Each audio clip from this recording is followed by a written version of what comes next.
శాస్త్రం చెప్పింది వాస్తు శమనం చెయ్యాలి అంటాడు. అంటే వాస్తు పూజ ఏ ఇంట చేసి గృహప్రవేశం చేస్తారో ఆ ఇంటి యజమాని దీర్ఘాయుర్దాయంతో ఉంటాడు.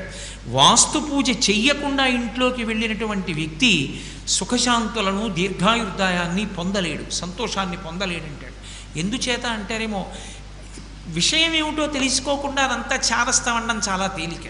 శాస్త్రం ఉత్తినే మాట్లాడదు. అన్నిటికన్నా బహుదోషభూయిష్టమైన విషయం ఏమిటి అంటే ఇల్లు కట్టుకోవడమే. ఎందుచేతనో తెలుసా? ఇల్లు కట్టుకునేటప్పుడు అనేక దోషాలు దొల్లుతాయి. అసలు మామూలుగా ఇల్లు కట్టుకుంటేనే దోషం దొల్లుతుంది. ఎందుచేత? ఇంటికి ఒక కిటికీ కావాలి, ఒక చెట్టుని కొయ్యాలా వద్దా?